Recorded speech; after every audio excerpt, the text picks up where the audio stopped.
के जैसन आस टूटे जब अपने संगवा छोड़ेला, जिंदगी जैसे जहर हो जाला जब अपने मुंह मोड़ेला। जब ये गाना कोई गाता है तो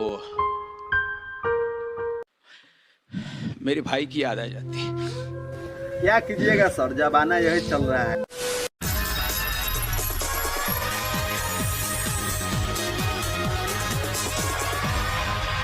आने आए हैं वो गाने आए कौन है एक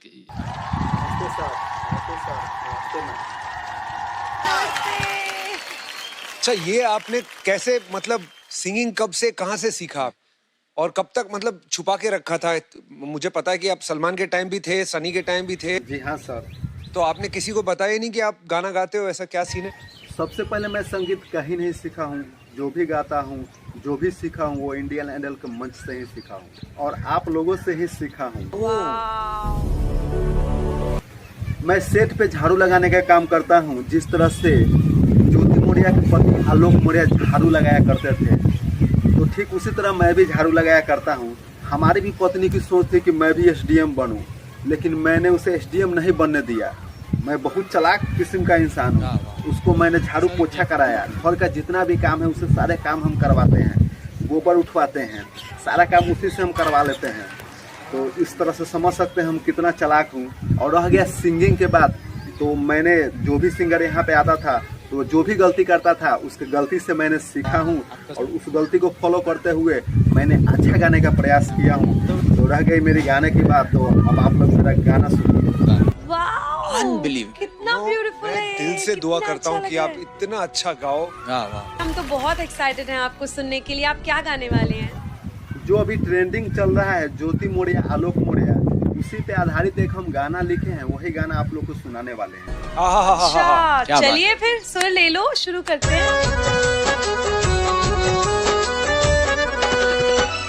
कांच के जैसन आस टूटे जब अपने संगवा छोड़ेला, जिंदगी जैसे जहर हो जाला जब अपने मुंह मोड़ेला।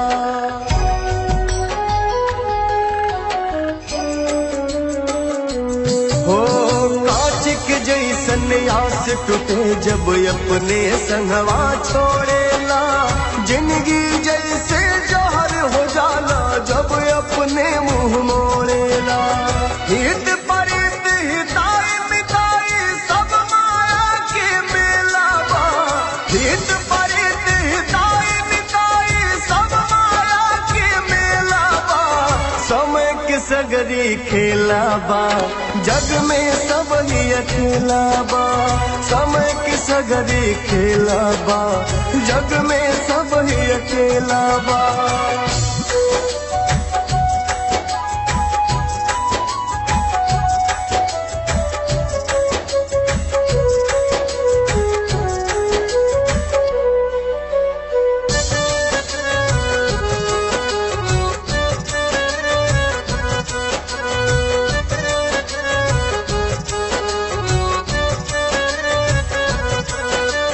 समय ही राजी रजावेला, समय ही भीख मंगावेला। के अपन के बेगाना है, समय ही चेहरा दिखावेला।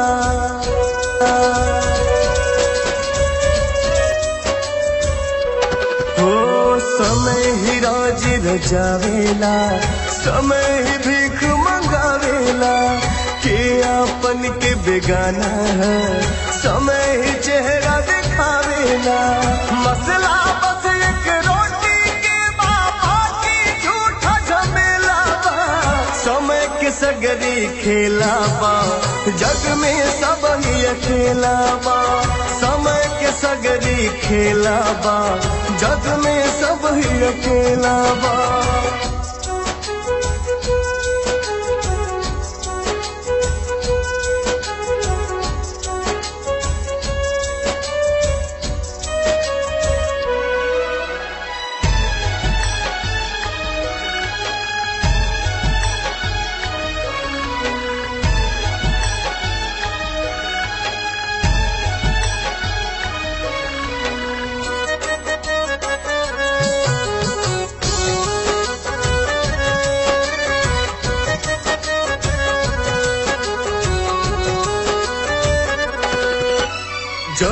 समैया बीत गई ओकरा खातिर कारो ना बा ई माटी के दहिया बाबू ना जाने ना सोना बा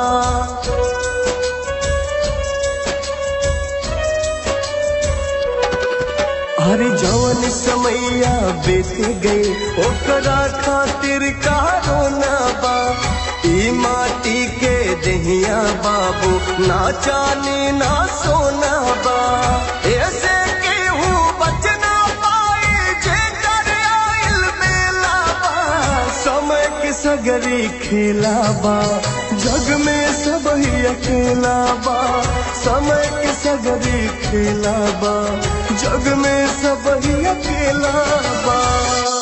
एक्स्ट्रॉर्डिनरी। जब भी ये गाना कोई गाता है तो